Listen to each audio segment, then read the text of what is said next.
নির্বাচন ঘিরে ষড়যন্ত্র হলে জনগণ তা প্রত্যাখ্যান করবে বলে জানিয়েছেন বিএনপির স্থায়ী কমিটির সদস্য সালাউদ্দিন আহমেদ। দুপুরে শহীদ রাষ্ট্রপতি জিয়াউর রহমানের সমাধিতে শ্রদ্ধা নিবেদন শেষে তিনি বলেন, ধর্মের ভিত্তিতে বিভাজনমূলক রাজনীতি চায় না বিএনপি। অপর এক অনুষ্ঠানে দলটির সিনিয়র যুগ্ম মহাসচিব রুহুল কবির রিজভী বলেন, বাংলাদেশকে কেউ উপনিবেশ বানাতে চাইলে তা প্রতিহত করবে জনগণ। আরও জানাচ্ছেন মনিরুজ্জামান।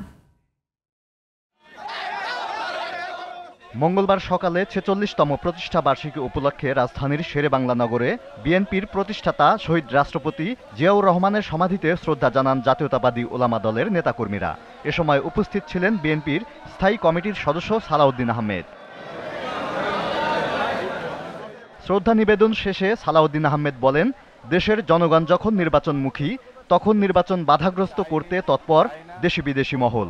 জাতীয় নির্বাচনকে গণতন্ত্র উত্তরণের পরীক্ষা বলেও মন্তব্য করেন তিনি। গণ-অভ্যুত্থান পরবর্তী পরিস্থিতিতে বাংলাদেশের জনগণ সংকল্পবদ্ধ, এদেশের গণতন্ত্র উত্তরণের পথে যারাই বাধা সৃষ্টি করবে এবং কোনো রকমের ষড়যন্ত্র করবে, সে দেশি হোক বিদেশি হোক, তাদেরকে তারা প্রতিহত করবে।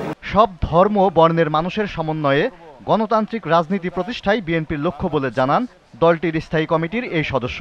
সকল ধর্ম বর্ণের, সকল গোত্রের, সকল ভাষাভাষীর, সকল সংস্কৃতির মানুষকে নিয়ে একটা সমন্বয়ের রাজনীতি বাংলাদেশ জাতীয়তাবাদী দল করে এবং এর অংশ হিসেবে আমরা বাংলাদেশের সকল মানুষকে নিয়ে ঐক্যবদ্ধভাবে একটি সুষ্ঠু গণতান্ত্রিক চর্চা করতে চাই।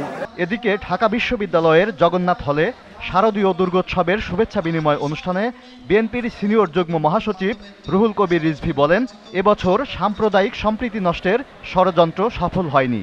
দেশের স্বাধীনতা ধ্বংসের চেষ্টা হলে সবাই মিলে তা প্রতিহত করা হবে বলে জানান তিনি।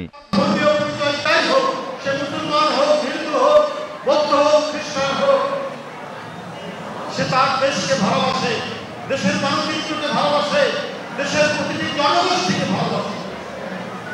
এই ভালোবাসায় উদ্বুদ্ধ হয়ে কেউ যদি বাংলাদেশকে নয়া উপনিবেশ বানাতে চায়, দিল্লি এবং দিল্লির যারা দাবিদারি করেছে দেশের পরাজিত শক্তি, তারা যদি নয়া উপনিবেশ বানাতে চায়, এদেশে হিন্দু মুসলমান সবাই একসাথে সেটি প্রতিহত করবে।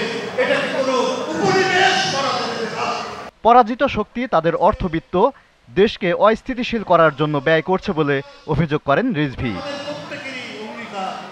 Moniruzzaman, GTV News, Dhaka.